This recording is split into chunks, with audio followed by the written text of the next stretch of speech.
नमस्कार, मैं हूं सिद्धि सिंह और आप देख रहे हैं आगाज एक्सप्रेस। गृह मंत्री अमित शाह ने राज्यसभा में संविधान पर चर्चा के दौरान संविधान निर्माता बाबा साहेब अम्बेडकर को लेकर एक बयान दिया है, जिस पर विपक्षी पार्टियों ने कड़ा विरोध जताया है। सबसे पहले ये समझना जरूरी है कि विवाद की जड़ अमित शाह के किस बयान में है। दरअसल अपने भाषण के दौरान अमित शाह ने डॉक्टर बी.आर. अम्बेडकर की विरासत पर बात करते हुए कहा कि आजकल अम्बेडकर का नाम लेना एक फैशन बन गया है। अमित शाह ने कहा, अब ये एक फैशन हो गया है, अम्बेडकर अम्बेडकर अम्बेडकर अम्बेडकर। अगर भगवान का नाम इतनी बार जपा होता या लिया होता तो 7 जन्मों तक स्वर्ग मिल जाता। उनके इस बयान का एक अंश विवाद का एक बहुत ही बड़ा कारण बन गया है। इस बयान पर राजद प्रमुख लालू प्रसाद यादव ने सोशल मीडिया प्लेटफॉर्म एक्स पर पोस्ट कर बीजेपी पर तीखा हमला किया है। उन्होंने लिखा, गोलवलकर की विचारधारा को मानने वाले लोग हमेशा से ही हमारे आराध्य बाबा साहेब अम्बेडकर को नकारते आए हैं। बंच ऑफ थॉट्स किताब के अनुयायी कभी भी संविधान निर्माता अंबेडकर के विचारों को स्वीकार नहीं कर सकते, इसलिए अब वे उन्हें अपमानित करने की कोशिश कर रहे हैं। संघ और बीजेपी के नेताओं की भाषा, चाहे वो शाब्दिक हो या शारीरिक, अंबेडकर के प्रति उनकी घृणा को साफ दिखाती है। उन्होंने आगे कहा कि संघ और बीजेपी के डीएनए में सामाजिक असमानता, छुआछूत, भेदभाव और वंचित समुदायों के प्रति नफरत भरी हुई है।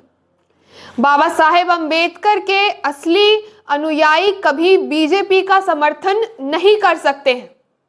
अगर कोई व्यक्ति अम्बेडकर का अपमान होने के बावजूद प्रत्यक्ष या अप्रत्यक्ष रूप से बीजेपी के साथ है, तो इसका मतलब साफ है कि वो गोलवलकर, आरएसएस और बीजेपी की कट्टर विचारधारा का समर्थक और अनुयायी है।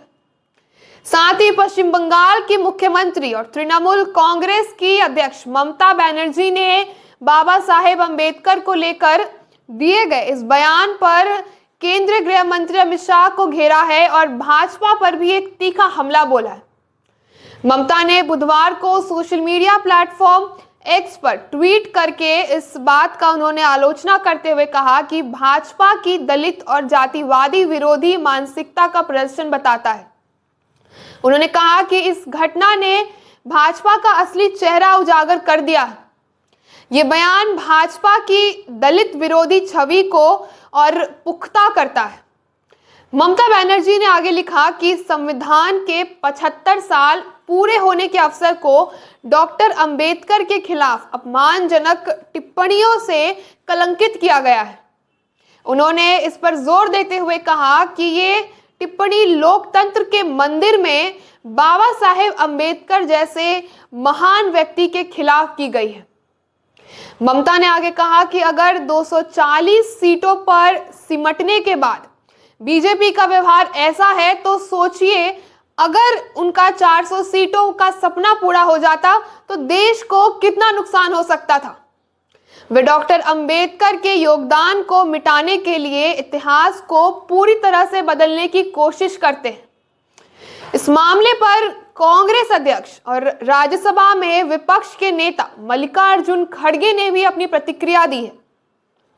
सोशल मीडिया पर उन्होंने कहा कि हमारी मांग है कि प्रधानमंत्री मोदी अमित शाह को केंद्र कैबिनेट से बर्खास्त कर दे।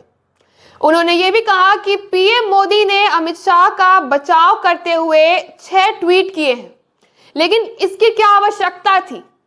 अगर कोई डॉक्टर बी.आर. अम्बेडकर के बारे में गलत बयान देता है तो उसे कैबिनेट से हटाया जाना चाहिए।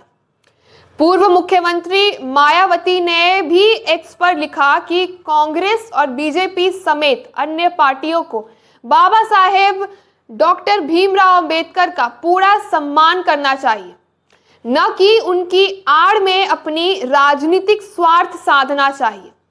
इस पार्टियों के अपने जो भी देवी देवता हैं उनसे हमें कोई आपत्ति नहीं है, लेकिन दलितों और अन्य उपेक्षित वर्गों के लिए बाबा साहेब ही एकमात्र भगवान है। उनके कारण ही इन वर्गों को संविधान में कानूनी अधिकार मिले और उस दिन से इन वर्गों को मानो 7 जन्मों तक का स्वर्ग प्राप्त हो गया हो। बसपा प्रमुख ने आगे कहा कि कांग्रेस, बीजेपी जैसी पार्टियों का दलित और उपेक्षित वर्गों के प्रति प्रेम केवल एक दिखावा और ढोंग है। इनसे इन वर्गों का सही भला और कल्याण संभव ही नहीं है। इनके काम जनहितैषी कम और दिखावटी ज्यादा है। बहुजन समाज और उनके संतों, गुरुओं और महापुरुषों को सही सम्मान सिर्फ बीएसपी सरकार से ही मिलता है। बयानों के इस दौर में अब ये देखना होगा कि अमित शाह की इस टिप्पणी से राजनीतिक माहौल कितना बदलता है और साथ ही ये देखना होगा कि बीजेपी को इससे लाभ या हानि, किस ओर अपना पक्ष मजबूत नजर आएगा। तो ऐसी तमाम खबरों के लिए जुड़े रहिए हमारे साथ और देखते रहिए आगाज एक्सप्रेस।